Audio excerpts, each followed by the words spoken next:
You guys remember the original plan, okay? You had, Gennady Golovkin. He was going to fight Daniel Jacobs, and then he was going to become the undisputed champion by going after Billy Joe Saunders. Okay, well that all fell through. Now I think I'm sure you guys, or most of you, might already know this, but we've gotten pretty much. As much confirmation as we're going to get on an answer of what's actually going on with Gennady Golovkin, Canelo Alvarez, Billy Joe Saunders, the whole situation. The Golovkin being injured. Remember Abel Sanchez put out a interview claiming that he was injured, and oh no, he was just sore. There's been so many things kind of thrown around, but. To sum it up, and basically, you can go watch the interview with Tom Loffler. I mean, he kind of just basically, I think now he's at a point where, he feels like it's safe and it's okay to tell the truth, right? Because, this is how these boxing promoters are. They just kind of give this little breadcrumb trail of truth, and then eventually, you put a story together, and then a month later they confirm the little breadcrumb trail story that we've already put together, okay, which is... After the Daniel Jacobs fight, all right, or at least according to Tom Loffler, he's saying that, it was too soon to turn around and take a Billy Joe Saunders fight, right? To fight in June. And but here's what I don't understand either, because remember they were gonna take on like a hometown guy in Kazakhstan. Okay, now that would have been over 3 months if you go back to the Jacobs fight and then a potential June fight with Saunders. That's well over 3 months, and that's it's kind of a quick turnaround. But typically, Gennady Golovkin, if you look, he's fought 3 times a year. So I don't know. I think that it's not what I think. According to Tom Loeffler, he said he went 12 rounds with Jacobs, and it was too soon. But we all know the truth, which is, and he, somewhat admitted it, like they eventually will, that, they're holding out for the Canelo fight, and they felt the pressure from Golden Boy Promotion, that if we take that fight, then they're going to have an excuse, not to take it in June, or in September rather, with Canelo. Okay, so it looks like, they're giving Golovkin a break, basically, and putting all their chips on the table for a Canelo fight. But the plan B, like Tom Loeffler said, he said that he'd like a Chavez fight next, so it could be, let's say, Canelo Chavez, it's a close fight. It kind of looks like, we'll get a Chavez fight next with Golovkin. So, I think the likely opponents, almost guaranteed, is going to be Chavez or Billy Joe Saunders. So, that's where we're at right now. It's basically confirmed that, Golovkin will fight the winner, Canelo or Chavez. Now, and I kind of predicted, if everything goes my way, Canelo's going to lose, and we're going to have Gennady Golovkin Chavez in this huge fight. Because, look, if Chavez beats Canelo, he will become the Mexican king. He will be, the shit. He will be the man, right, in Mexico. So he will just snatch that spotlight right off Canelo. So could you imagine, Canelo sitting at home one night watching on pay-per-view the new king of Mexican boxing against Gennady Golovkin? Could you imagine? So, don't you want that? Honestly, would you rather see that or, Canelo or Canelo Golovkin? I don't know. Me personally, I'd rather see Chavez and Golovkin and Canelo just getting left out. Now, another thing, Chavez put out a picture on Instagram today, and I have a picture of the belt. Look, the WBC, they're creating like a special belt for Canelo, the winner of the Canelo Chavez fight. Now, how shameful is that? You got Canelo vacating the WBC. Okay, and now, just like a spoiled brat, like the WBC is almost like these parents that just spoil their children. They're going to make a new one. It's like, oh, okay, you had to give your belt to that mean bully. We're going to make a new one for you. Here you go. That's exactly what they're doing. It's like, when I saw that belt, I was like, are you kidding me? Okay, well, Chavez, he says, if I win the belt, I'm not going to give it away. I mean, Chavez, you know, look, he doesn't do a lot of trash talking, but when he does, I like it. I like it. You know, he was, you know, taking a run the other day talking about how he's going to knock Canelo out. So, you know, Chavez definitely, you know, getting hyped up for the fight. But he did say if he wins the special, you know, Cinco de Mayo WBC belt, that he would never give it away like Canelo did. So, you know, oh, damn, you know, if you're Canelo, that made you cringe. Like, oh, shit, yeah, that kind of hit below the belt there. But, you know, hey, it's the truth, right? It's the truth. But so that's kind of what's going on, okay? You know, you got Tom Loffler confirming, and he did say, you know, look, Golovkin went 12 rounds. He's never gone 12 rounds, and we think, you know, a fight in June with Billy Joe Saunders would be too soon, which I don't believe that. I don't buy it. I don't believe it. You know, that's plenty of time. I mean, you're looking at a minimum 90 days, okay?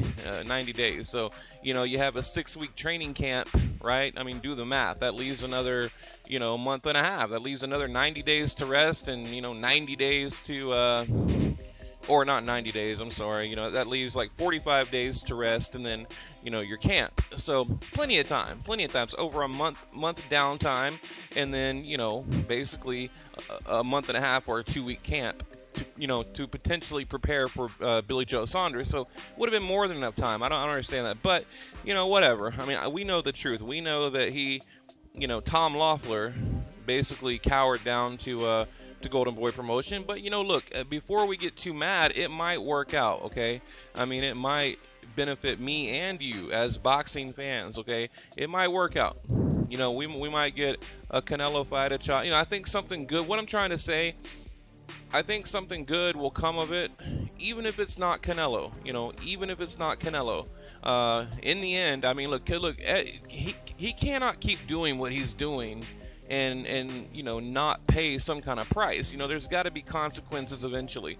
You know, eventually Canelo's going to lose. He's going to get knocked out. Like, eventually something's going to happen. He cannot continue on this, like, protected path, all right?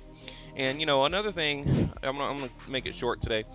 I was listening to a video of basically random people at Golden Boy Promotion talking about Canelo Chavez, and they were all kind of laughing and snickering about, you know, the catch weight. They're like, you know, if Chavez can make weight, ha ha ha ha. You know, it's just like these little snakes, man, you know, because, you know, now they don't like it that Chavez, you know, he's proven that he's disciplined. And look, you look at Chavez's losses, okay? Just go check them out. It's all from lack of discipline before fight night. He's never lost to a better opponent because the opponent was a better opponent. Every loss he has is because he lost before he got to the ring. You know, so you got to remember that. Now, what tilts the scale the other way is the weigh-in, you know, the weight, the catch weight. Okay, so, but yeah, like I said, everyone at Golden Boy Promotion, they were kind of laughing and, you know, ha ha ha ha, you know, we doubt he'll even make weight, ha ha, you know. So it's just, you know, these, oh man, you know, I can't wait, you know, for them to pay their dues, you know, kind of like this $8.5 million settlement with Canelo that he owes to World Star Boxing. Okay, I think it's World or whoever, that the other promoter. Okay, but let me kind of touch on, well, let me recap, and then I got one more thing to tell you. So, you know, basically where we're at is now they're claiming that, you know, he went 12 rounds, you know, and yes, he was sore, you know, he was tired, just like Abel Sanchez said, and that's why they didn't take the Billy Joe Saunders fight. But we all know that's bullshit. They're holding out for Canelo or, you know, another door to open, whatever it may be. Okay, that's where we're at right now. Now, getting back to the Anthony Joshua Klitschko, and by the way, shout out to you know, a guy I've known a long time. You know, we've both been reporting and cross paths like hundreds of times to Radio Raheem. You know, one of my you know what, my absolute favorite independent reporter. Why? Because he's not biased, and I mean, this dude he literally sticks to boxing questions. Like I don't even know who he likes and who he doesn't like. You know, I have no idea, because he is just a legit reporter, you know. So shout out to Radio Raheem. But yeah, Anthony Joshua. Okay, you know, I put out a video the other day, and I think I rubbed some people wrong, man. These people out there are getting pissed off at me because I'm picking Klitschko to win. But you know, originally I did have Anthony Joshua, but I just didn't like what I saw. I didn't like, you know, his workout. I didn't like I just didn't. I don't want to get into it and make the video an hour long. I just didn't like, you know, I saw enough to change my mind. And if I'm wrong, it's okay, because look, how do you call a fight anyway? How do you predict the fight when a guy's been out a year and a half, okay, and according to him, all right, and according to everyone I talked to, he had an off night against Tyson Fury. I mean, look at the. Do you honestly think Tyson Fury can beat Klitschko? I mean, really, honestly, you know, I mean, Tyson Fury is like this clumsy, fumbling, you know, oaf in the ring, like, you know. I mean, like one of the most awkward-looking boxers I've ever seen. So there's no, you know, I believe he had an off night. And you know, I know, you know, you can go, but you know, before the Tyson Fury fight, and he had some, you know, some mishaps too. But you know, I think now he's back to the old Klitschko. I really do. So. But you know, the question is, you know, is his age, you know, is it enough? You know, we all have an expiration date, you know, in everything we do, especially boxing. So that is the question. You know, is a young, hungry lion like Anthony Joshua, is it going to be enough, you know, to outsmart, to outperform, to outbox, to out everything, you know, an older 41-year-old Klitschko, because he just turned 41 like 2 days ago. So you know, that's why I'm picking Klitschko. I think, you know, it's going to come down to the judges, and I just think that, you know, he knows how to win fights. You know, he knows how to steal rounds. You know, he knows how to hold and hug and run, and you know, he's a veteran. Okay, so I mean, he ruled the heavyweight division for 10 years. You don't do that, you know, if you don't know what you're doing. So that's why I'm picking him. You know, to me, Anthony Joshua, he hasn't done enough. He hasn't showed me enough for me to confidently say, yeah, I'm picking him. You know, why? What can I base that on? I don't know. What? You know, a couple of good knockouts against decent names, you know, and then, you know, another, 16 names on a resume that mean nothing to me. You know, he's got like 1 or 2 names on his resume that actually mean something to me. So, you know, it's hard to pick. It really is. So, you know, I go with my gut, and we'll see. If I'm wrong, it's okay. I mean, because again, it's nearly impossible to you know, accurately pick this fight. You just kind of, you know, make your mind up and go with it, and that's what I did. So, but anyway, yeah. So I just wanted to kind of fill you guys in, and let you know. Look at this dude back here. He's like so weird. He's in all. It's like every video I watch, this guy's in the background with this like weird look, you know. Anyway, guys, yeah. So, you know, that's all I got. I wish I had more, but I like to keep the channel updated, you know, because I like to, you know, just to know that I covered it beginning to end. I don't like channels that half-ass report on shit. You know, I want to cover it beginning to end. So that's the final chapter, is, you know, they're using the 12-round fight with Jacobs as, you know, as an excuse to keep Gennady out of the ring until September. I mean, come on. I mean, you go 12 rounds and you got to sit out till September.